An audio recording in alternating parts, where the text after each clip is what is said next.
Hauzik Tampaki Mafam Kayada Lona Yadaba Maongda Khutsu Khutlai Phongna Amadi Lona Pairaga Lambee Sorok ta Chatliba Singna Ngasidagi Houraga Lepnaba Amadi Khutlai Pairaga Singna Police ki Roll Lauduna Tavak Taudanaba Chief Minister Nongtomban BIREN AKANBA Section wa PEEKHRE Wafamasi ngasi Lilong ACG Manungda Nongna Sagadaba Lilong Usoipopi Market Skill Development Hub Amadi Rehabilitation Center Yauna Project Ahum Uref Yung Tambagi Thoramda Chief Minister and BIREN Fongdokibani Wakaf Board Manipur Senduna has House Complex Lilong Karampata Pangtokiba Uref Yung Tambagi Thoram Aduda Chief Minister and BIREN Works Minister Govidas Kontozam Public Health Engineering Minister Leshang Sam Susendro Moirang ACG MLA Thongam Santi Lamlai ACG MLA Khongmantabam Ibomcha Kairao ACG MLA Lorembam Rameshwar Midei Transport Minister Kasim Vasum Lamsang ACG MLA Sorokhaibam Rajen Wangoi ACG MLA Khuraizam Loken Mayang Imphal ACG MLA Kongkham Ravindro Lilong ACG MLA Abdul Nasir Wavgai ACG MLA Usam Deven Kaksing ACG MLA Mayang Lambam Rameshwar Nungba ACG MLA Diganglung Panmay Amadi Social Worker Anwar Hussein Su Saruyaki Thoram Adugi Manung Janna Chief Minister and BIREN Floor Ahum Subada Leiba Muslim Nupi Singtagi Oiba Hostel Ama Floor Marida Leiba Library Hall Ama Guest House Cum Canteen Ama Amadi Lilong Nungaida Leiba Sunrise Public School Ama Hangdokre Thoram Aduga Mari Lenena Chief Minister and BIREN Hai Ban Amadi Blockade na Miyam Kam Thengna Wanaramba Matam Adudagi Lakiba VCP Lengakni Jing Amadi Tamgi Maragta Lairamba Khenaba Adu Taisinaba Kana Honakiba Lengak Amani Manipurda Ladiba Kanglof Kodimak Khenaba Laitana Fangfam Thokpa Saktung Lupa Amata Oirabasu Yenaduna Equipuna Hingminanaba Honaduna Laki Jorchanpurda Mi Yamna Laiba Mafam Amani Kanduna Manipurgi Ahum Suba Medical College Ama Mafam Aduda Saduna Miyamda Kutsinakibani Mapan Lamdagi Changlakba Mioi Tingbada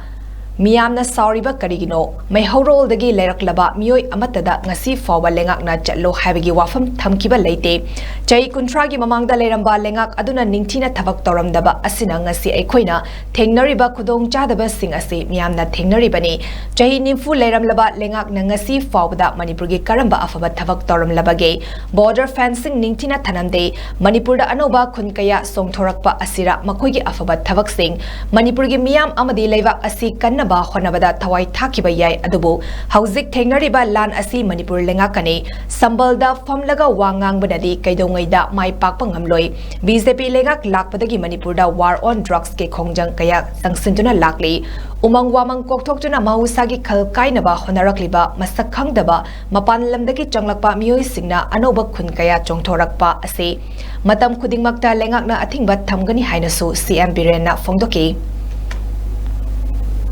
Bharatiya Janata party नत्र मणिपुर कन्ने the party लेते ए अतै दि हुल्लो यो लगा सार मयाम नातनी मणिपुर कमाई पालिक मोरे करी वरंगे मयाम पुनम की बोरेस नि स्मॉल टाउन कमिटी ले रमिनी अखोई पांगल की मेंबर कारम मिनी मैते की मेंबर कारम मिनी लोइन पुल कना स्मॉल टाउन कमिटी की चेयरमैन तरुका शासन तरुम मोरे नि कनाना मांगलंबा अदुगा ngasiना बीजेपी मुथलदि फनी हाइबी Moi na tawgiba jingdo document do phabi yengo photo do yengo ngasi mitom ne hairiba dugumba thanglen paw hairiba jera de president do kanana recognize soromi karma matam gi party na recognize soromi karma matam gi home minister na recognize soromi photo leibani yengo aduga ngasi kanna honar koi khoida nai om ga swar ga lerma ba state ni khoi Cancer taram gada bukita ngai bani. Ai khoina hantu oga nai do hantu hor go sik. Nai han bagi kitang wa bagi wani na bagi wani. But cancer makti naram khoi hinga gada bajati ne khoi. Hinga gada bani sin thaje. Lanji sarkar yaw ga badon khalli ne. Sigriba MR IRB commandos Assam Rifles army sing do phamung da tum na sigi bro. Front line da nomai kapna ragani sigri do.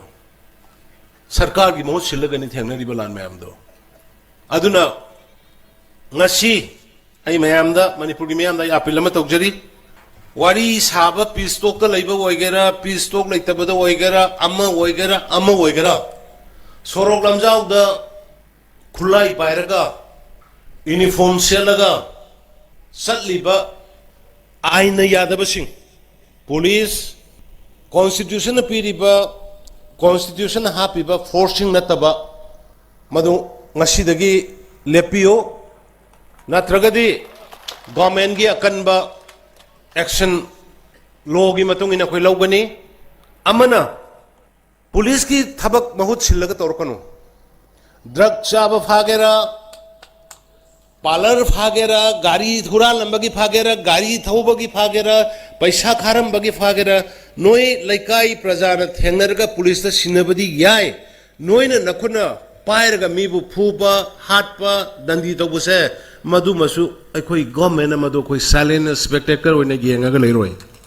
गाड़ी एमा खंगदबदगी थौरगा लागज स्वाइथेक नोइना मपु सारगा मीगी गाड़ी दो मुनबगुंबा मीगी गाड़ी दो अदुगी ओइरमेना हंगबगुंबा फारगा I card check तौबगुंबा नोई कनानो नोई करी ओइरिगे हेनमले ताबदे खोय वारे इरांग सिना मरम ओइरकान खरा खोय खितंग उबोय उदबोय खांगबनी सिगी सरकार सिगी मरोइना सीएम ओइरिबा आईगी ने हाइबा मी लैते को इसा भाव बाई जेल द सिनगी बनी पानी में खंगनी आईगी मरुप लैते लाना तौरमबा मदो आइन की चपचाबा मा दुम फंगनी मणिपुर अहोंग चेंज अमक पोरकनबा अमदि मैहौरोंदगी अखोई लेमिनरेबा मयाम से अखोई नुंसी चानना लेननबा अदुगा आइन जी खुद पायरगा मा तौनिंग तौरकांदा मिहान मिपुन फरक हलक मयाम से दगी कन्ननबा अमदि सिंग अमदि तमनी द थुगाइरैबा मैतै पांगलगी मरक थुगाइरैबसे कन्ननबा नसिरे खोई पॉलिटिकल चेंज अम दरकार ले क्रमाई तौसिगे तौरकांदा खोइसे मागी पिखरबा मचासे गोविंदास की अईगी अखोई इसाजे सुमाइना पमनरगने वासकनरगने मणिपुर कंसिको न वासकनखिबे इनाउने रोसिस ngasi haidoi isine अखोइना चंगैबा पॉलिटिकल मिशन याम लाइना चंगपनते आई सिगिबे आई बट आईगी जाति इमदे आईगी लैबाक नखोइ मयामुदि कलमबाइ जे अखोइगी थौने अदुना आइना मैतै पांगल सिंगदा आई नान असि रईस द हाइबनी माना सोशल मीडिया दा अपील तौगुनु ngasi तौरैसिदि मणिपुर थुगाइगे न मपानदगी लाकपा इन्फ्लक्स इलीगल कांगबुगा मणिपुर की प्रजा खोइ मयांगबा थेंगनबनी अदुना मैतै पांगल नोइना येंगागा लेगेदमते सरकार दा सपोर्ट तौगदबनी नै हाइगिबनी थेंगनरिबा लालसे सरकार गनी मैतै के कुकी गनते कुकी चिलिनाउ सिगारिबा अफबा मयाम अमा आइगा नुक्तिगी होजि अखोइ लोइना फोन फाउनै चांगना लै खुलाई मयामना नम्मगा असेंबा अचुंबा हाइजबा ngamjadaba आईगी लेरिबा इचिननाउ हानगी खोंसागी बाइटेगी थादौगी मयाम हुजिक तौरैसिदि अदुगुम ड्रग्स की माफिया ग्रुप मपानदगी इन्फ्लक्स तौरगा लेग्रबा अदुगुम मयामदुना मोय मयामसु नमथबिरगने बसु थमिसे अदुना अखोइ कुमना येंगदबनी राइट टाइम नि संबंध फंबा मिना नेवर निंखा ओइरोय संबंध फंबा यादे लौगदबने कोई डिसीजन नुपा मोइना जाति मोइना कोई लौगदब डिसीजन म लौरगा कोई लेपदबनी लैबाकी लेपेरा कनागी लेपे केसे लैबाकी लेप अदुम लेपदबनी अखोइ कनादा साउदे लैरिबा अखोइगी चिनकुकी की चिनाउ कनामता कै खोइ यांगब लेते ओनली मपानदगी आइन काइना चंगागा थंबसिंग मिजोरामदसु खंतोगा लैरिना हजि लिसिंग निफु यांखै की मथकता अखोइसु अदुगी पोतो खंतोगा तोंगाना मोइ लैरकांदा हयें म्यांमार की इरांग से लोइरकांदा तमना थादोखिसि हाइबनेबा मसिदा करि काइगे चिंग पॉपी थानोइसिबो अइना लानरोसिबो चिंग पॉपी थाबा यारोय टोपी थाबिगनो उवा कथकनोइसिबो अइना लानब्रायबसिबो ड्रग करवाल तौनोइसि लानब्रने ngasi मणिपुर ड्रग की एडिक्ट कयम लेखंबिब्रो मणिपुर पिखरबा पॉपुलेशन लाख 50 मुक्सिदा लाख अमगा मखाई ड्रग यूजर लेय